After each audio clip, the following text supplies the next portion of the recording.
Good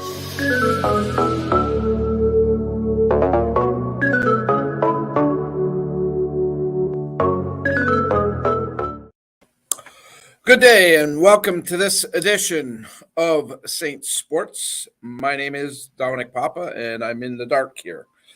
A lot of people tell me that all the time that I'm in the dark, but honestly, I'm here in studio and certainly always excited to talk about St. Clair College athletics. And we have a good show coming your way today. A lot of good things to still talk about with the Saints.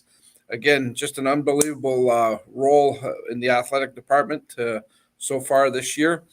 And we're going to start things off talking about another Ontario championship that came at the cross country championships in beautiful Thunder Bay. The men came away with a gold medal and the women with a silver medal. What a performance by both squads. We'll talk to Coach Paul Boots in just a few minutes. I want to start with the ladies' side of things, and very pleased to have Windsor native, Holy Names graduate, and runner extraordinaire, Natasha Atherton, with us on the show. Thanks for doing this with us today. Hi, Natasha. Good to have you on the show. Thanks for doing this with us. And how good did it feel to get that silver medal put around your neck? It definitely felt well-deserved for us. We definitely earned that. It was challenging at first because we did have a couple of rookies come on and onto the team. Some of them never even ran cross country before. So we had some challenges and we deserved to win silver place. So it was definitely earning for us. I think, anytime you can get on the podium, it's a great accomplishment, whether it's gold, silver, or bronze. And I know that's the goal that Coach Boots sets for his teams. And the women's team, it's been a work in progress this year, Natasha. You mentioned the young girls on the squad. You're one of the veterans there. How did this all come together, and was it the best meet of the season so far? It must be, with a silver medal. Yeah, it was definitely the best meet we've had.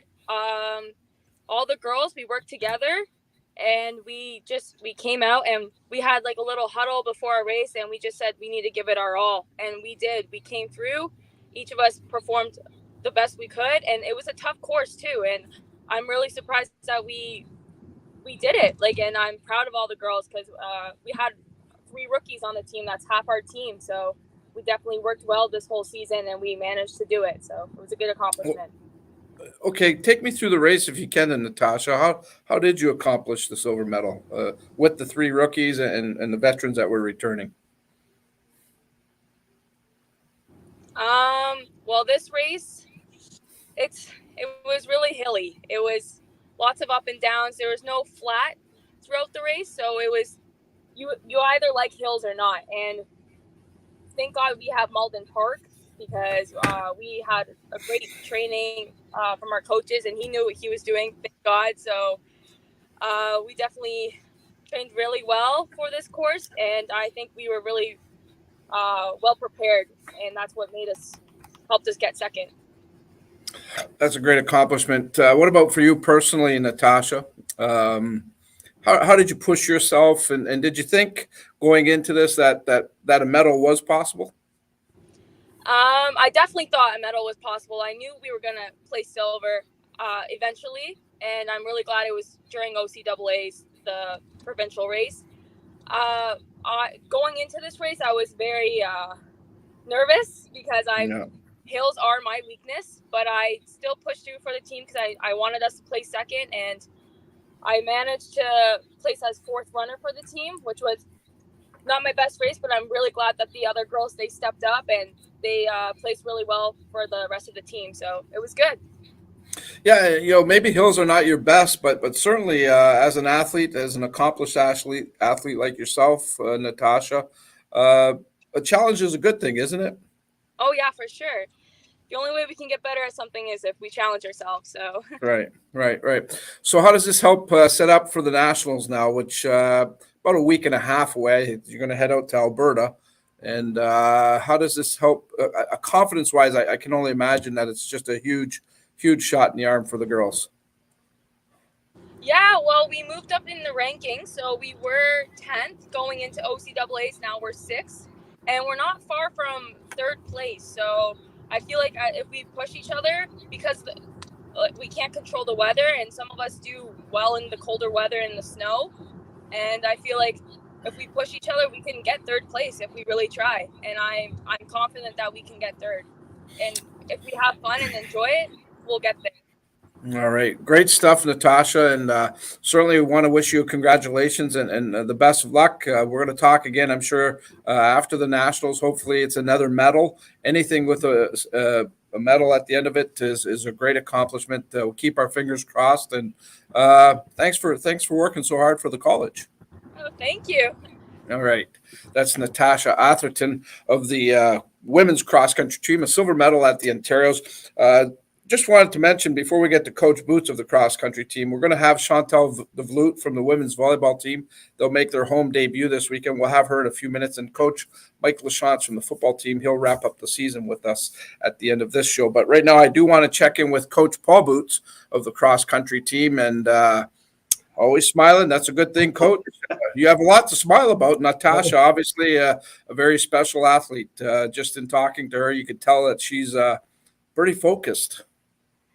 Yeah, it was it was tough to track down athletes on a Wednesday at 3:00, but I guess we caught her in transit. Most of the kids are in class right now, so it was good to hear one of the runners' perspective on the course. The course was super hard. It was probably one of the hardest courses I think I've seen at our level. So it was tough. I think our team has shown that we like adversity. So we won races in blizzards, and now this one with the gold and silver on a tough course. So it makes us feel good. Yeah, there's a lot to feel good about. We got Natasha's perspective on winning that silver medal, how it helps them heading into the Canadians. I want to go with you, Coach, and talk about the men and a gold medal. I mean, you just can't do any better than that. Surprised or maybe not surprised, but what they do, I guess, to create this tremendous accomplishment. I think these guys really have passion for the sport, and it's we can coach a lot of things, Dom, but coaching passion is very difficult to do. So all of our runners on the team are quite committed to the program and quite committed to have success running. I mean, it's not easy. Our practices are sometimes 15, 16 kilometers going up and down hills, and that's that's hard work. So these guys love it. They knew the other school from London, Fanshawe, is an excellent team. So it was tight. We both had 4 people in the top 10. So Fanshawe had 4. We had 4.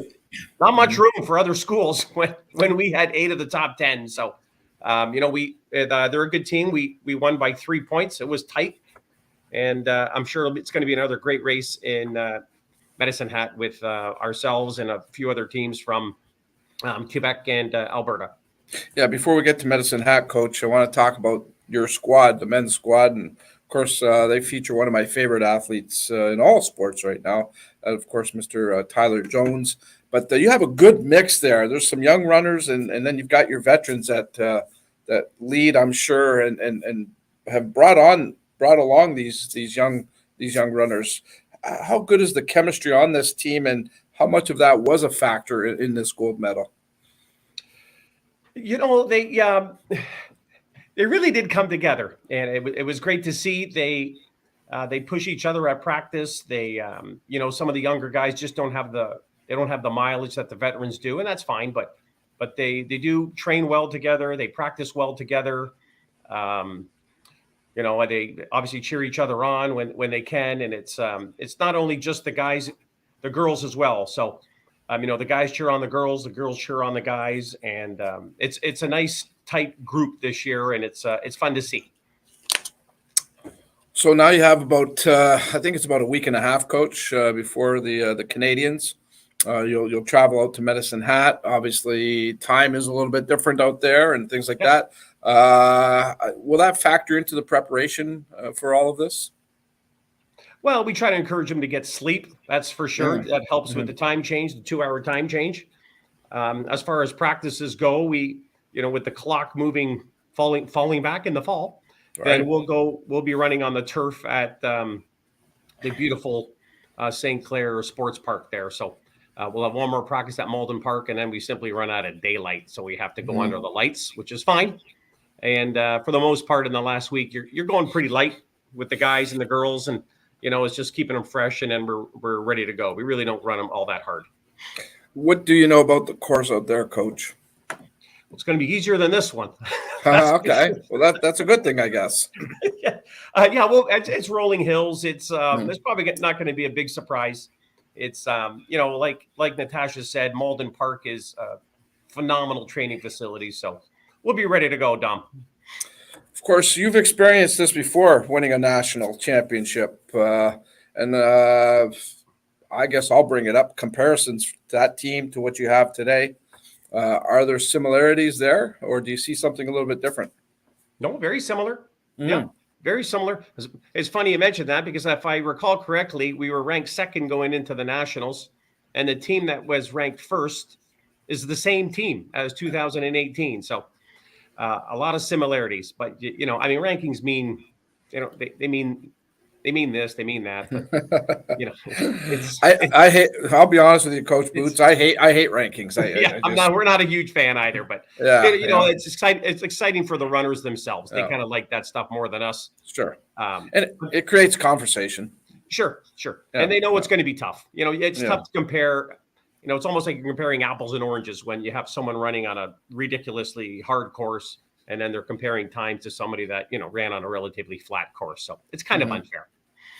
Yeah. And, again, you have to know when you get to this level of competition, this event, the Canadians, every team's going to be good there. I mean, they're only there because they are good, right? Yeah, that's why they're there. Yeah. So Coach it's going to be tough for sure. We'll be in the hunt, but we'll be hunting both sides. Actually, this is pretty much the first time since I started. This is year 7 for me, so we'll have a realistic chance at medaling in both teams. I like the sounds of that. That's for sure. Hopefully that'll happen, Coach. We'll be checking back in with you, of course, when this is all said and done. And congratulations already on a great season up to this point, and keep up the great work there. Thanks a lot, Dom. Appreciate it.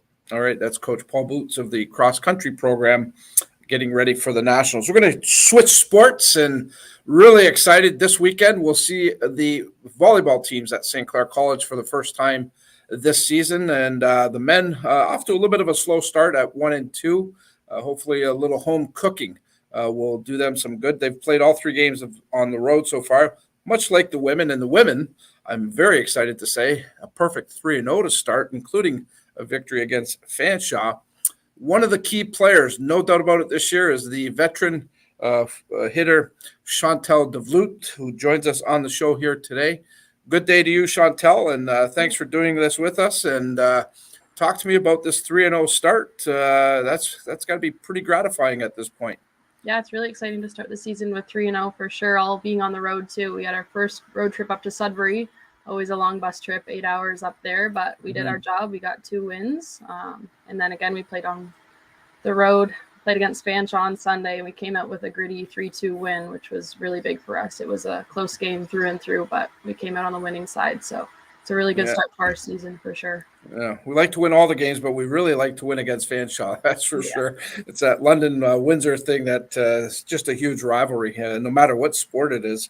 That's for sure. Talk to me about the team, Chantel, and the players that are back, like yourself. Of course, I'm sure Coach Jimmy L. Turk is leaning on you to provide leadership as well as consistent play. But what about the rest of the team? How does it all work, Chantel, and the chemistry that's there, perhaps?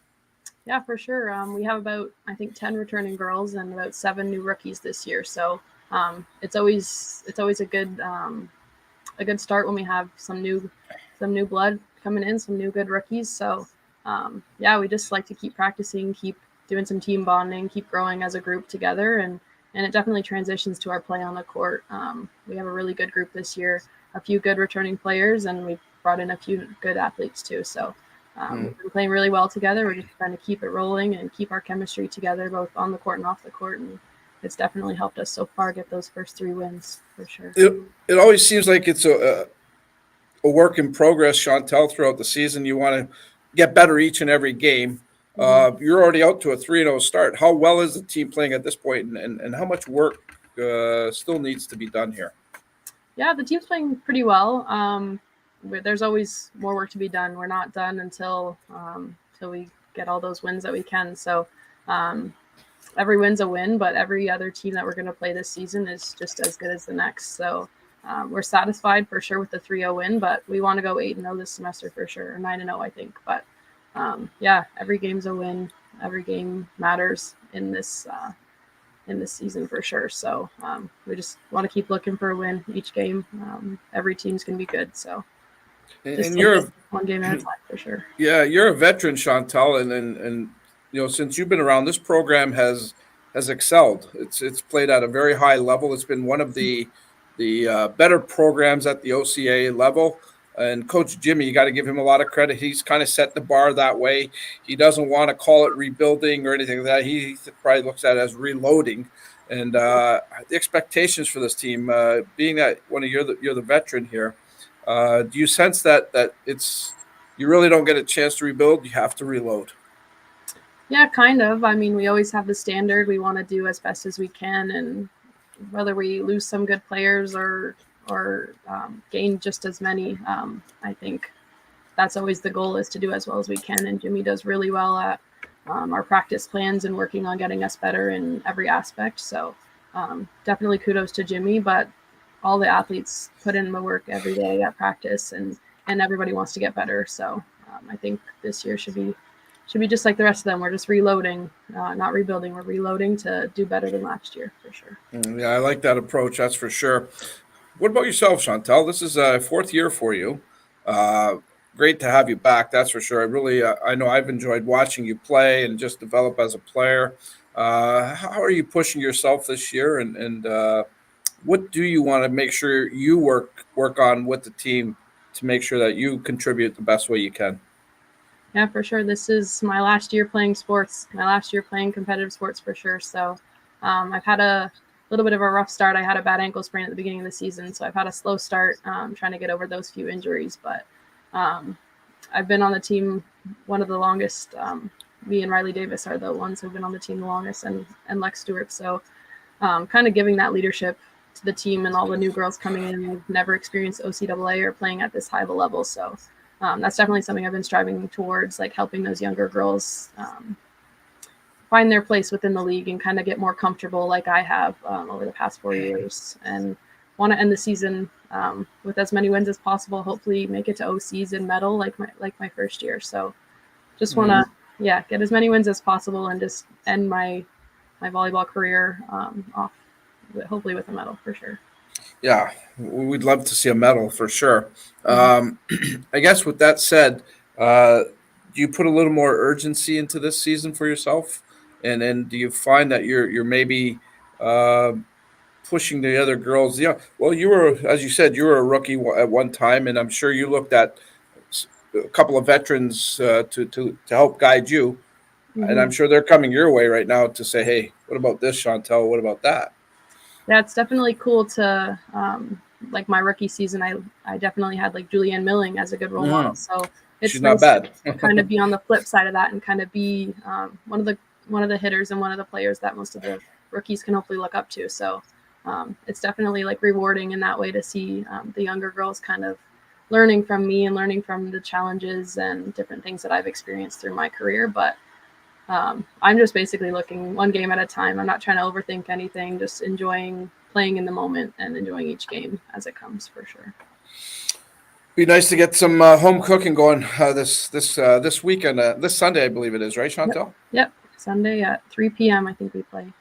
You're playing this 3 p.m. game. The men must be at 1 o'clock. I think then. the men are at 1 and we're at 3 this weekend. All right. Yeah, we want to get that out to our viewers and make sure they know. So good stuff. Appreciate you giving us some time here today, Chantel, and thank you for having me. Look forward to watching you in action. And I'm sure we'll talk down the road. That's for sure. For sure. Yeah. Thank you for having me. All right, that's the veteran Chantal DeVloot of the women's volleyball team. Again, they play at 3 o'clock. The men will play at 1 o'clock. Saturday, we've got basketball action at St. Clair. A 4 o'clock tip for the women, 6 p.m. tip for the men. The men will be looking to go 2-0. The women will look to get into the winning column. Both teams will be playing against Niagara. Niagara is always a good basketball school. And the women and men's volleyball teams will be playing against Conestoga. And, of course, We Digital will have all the action for you. But we do encourage you to get to the Sportsplex, an outstanding facility to watch any sport. And certainly we like a nice, loud arena there for the St. Clair teams. I'm going to finish off the show with our season-ending interview with the head coach of the St. Clair Saints football team. That, of course, is Coach Mike Lachance, and he joins us on the program. Good day to you, Coach. Thanks for doing this with us. I've had a few days to let all this sink in. Maybe I'm sure you've even looked at some videotape to see, just some of the things that you might want to work on in the off season.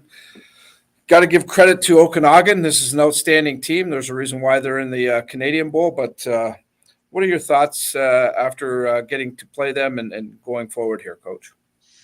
Yeah, I haven't watched any tape. I mean, I watched a few highlights just to help put a couple highlight packages together for some players that are moving on. But the Okanagan was a great team. Kind of what we expected.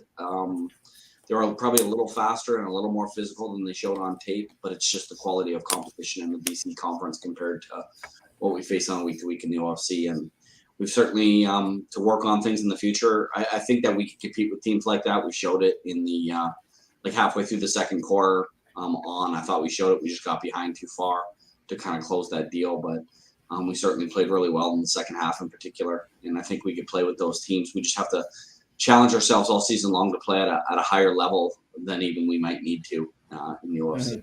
Mm-hmm. You alluded to the slow start, Coach. The first quarter was a little bit of a rough outing or beginning for the club. Was that a combination of maybe nerves and just not seeing this type of competition, as you mentioned? I don't think it was nerves. I think the guys were ready to go. I think they were confident. I think they were prepared.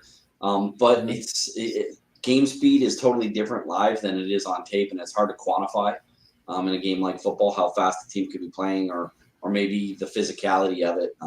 They didn't look like a particularly physical team. I thought we would have them on that level, but we didn't. I think they played at a way more physical level than we expected, and we had to match that. At halftime, I basically challenged the guys. I said, you can go one of two ways. You can either quit and get beat by 50 and be an embarrassment, or you could fight and show everybody the kind of team you are.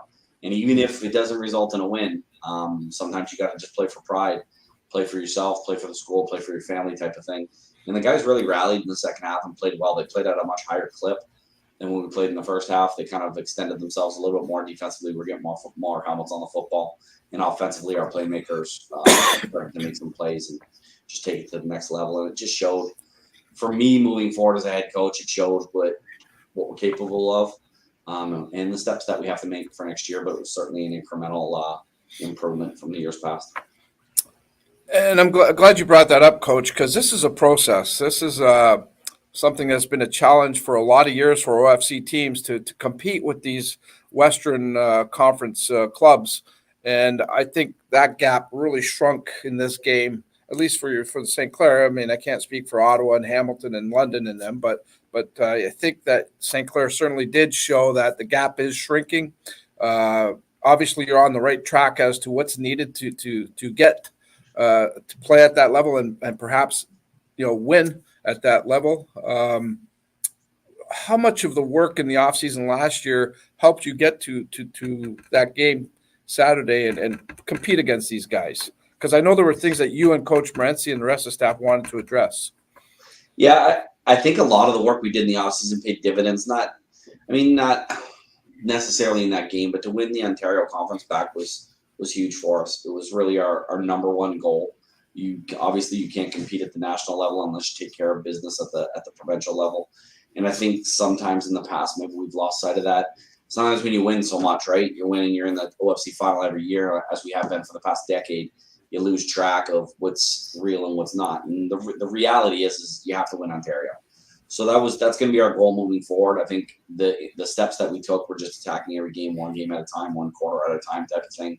It's kind of a coach cliche, but it really resonates with our team, and they really bought into it. So I was happy with that. Now, when you accomplish that first goal and you win the OFC and you compete at that national level, you got to be ready to step it up. And we'll do some things this offseason. We're hoping to reestablish our American spring games. The American Division III teams play at that level. They play at that frenetic pace that they play out west. I think that'll help kind of give our guys a gauge of where we're at. With you alluded to it, Coach, earlier on here in the interview, the OFC, the competition level, and we spoke briefly about that after the game. I want to delve into that a little bit more. The importance of the OFC being competitive, right from top to bottom. As you mentioned, maybe not winning, but at least being competitive, giving your team a chance. How much of a difference do you think that is in the OFC conference compared to maybe the British Columbia one or the Prairie Conference? How far away are you from that, and what is the significance of that? I think the conference is years away from that, to be honest with you. I hate to say that. I wish I could be more positive, but I think it's years away from the depth. And certainly you're hoping that teams like Quinte, who have come in a couple of years ago, can every year just get a little bit better until they get to that point. The competition that we face with London and Hamilton and now Ottawa look good. So, I mean, you have 4 teams that are really strong, but it's important for the OFC to get the Toronto representatives, so GTA, and then your others. So if you have Quinte or if somebody else jumps in, I know there's some talk about some other teams jumping into the league. If they come into the league, they got to be ready to compete, and they've got to be ready to put their money where their mouth is, because it's a money league. Okanagan's not just good because they're talented. They get the talent because they have money. A lot of their players are from the Ontario area, the Greater Toronto region, and they treat it much like the OHL does. So the way junior hockey attacks it in Canada, they're doing billets, and they're essentially, if you want to look at it, they're paying players to play.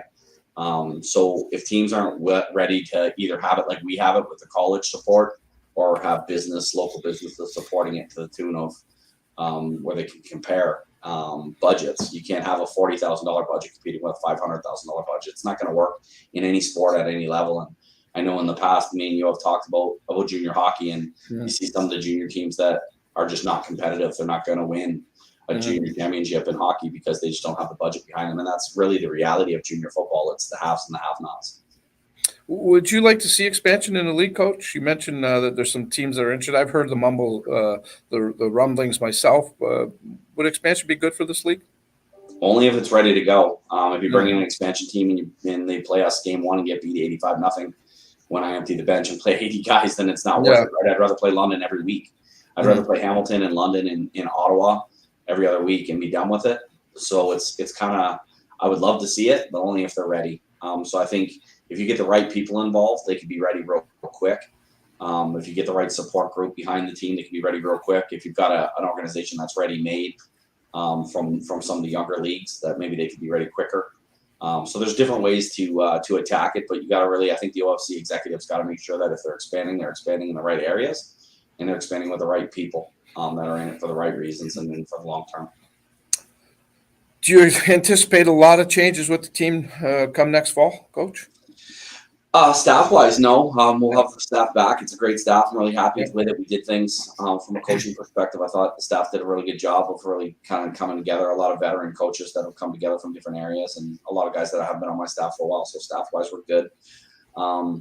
Player-wise, you're going to have a turnover. We graduate 20 players, and a lot of those guys were first-year players, just like a one-and-done, like a Tynan, Bray Miller, or Lorenzo Blake that came in from the U.S., so they're one and done, and I'll have to replace those type of guys. And you have a lot of local guys. We've lost some guys like Josh Allen and Jared Hayes Williams, who have been with me for 5 years respectively. So you lose kind of an eclectic group, but it's very talented.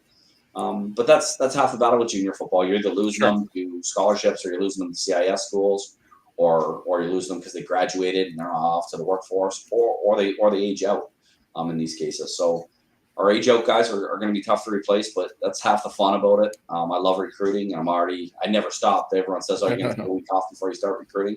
I was recruiting the night before the championship game, the OFC championship. So it never shuts off for me. I do it all the time, and I enjoy doing it. I'm going to bring in a really good recruiting class this year to kind of mix with the great group of veterans that we have coming back. You certainly have made the team fun, that's for sure, Coach. And you've brought in some real quality players in the first couple of years with St. Clair, so that's always a good sign. And hopefully that continues in the off season. Locally, of course, I know you're working hard. And actually, just to give a shout out, we're going to be hosting St. Clair will be hosting the high school championships the following weekend, but also the semifinal games this Friday. So depending on when you're watching this program. Just know that the high school semifinals will be at St. Clair College. We Digital will be broadcasting those games live. Coach, I know you're already planning on being there and probably talking up some of these kids. Absolutely. I'll be on the sideline with my coaching staff watching the game.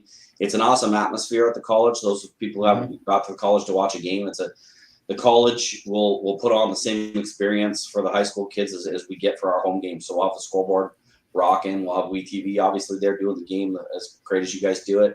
And we'll have the announcer hyping it up. So it's going to be a lot of fun. Some games under the lights, and I'll be there to talk to some of the kids. We'll get player of the games for each team, and it'll be a really fun show. And then, like you said, next week we'll come back with the championship bowl games. All right, good stuff, Coach. I'll look forward to seeing you Friday, and congratulations on a real exciting year. This was a good year as far as I'm concerned. I know we want to hoist that trophy, and I think we're getting there, but still a great year to be proud of, that's for sure. Thanks. Yeah, anytime you can bring the Teddy Morris Trophy back to Windsor, it's a good feeling. We plan to keep it for a while. So, yeah. Coach Mike Lachance of the St. Clair Saints, finishing out our show here. Again, just a reminder that we'll be at St. Clair all weekend, Friday, Saturday, and Sunday with broadcasts. Friday night, high school football semifinals. Saturday, men's and women's basketball. And Sunday, some volleyball action for you. Come back again next week. We'll talk more Saints sports. Until then, this is Dominic Papa wishing you a great day. Take care, everybody. We'll talk again soon.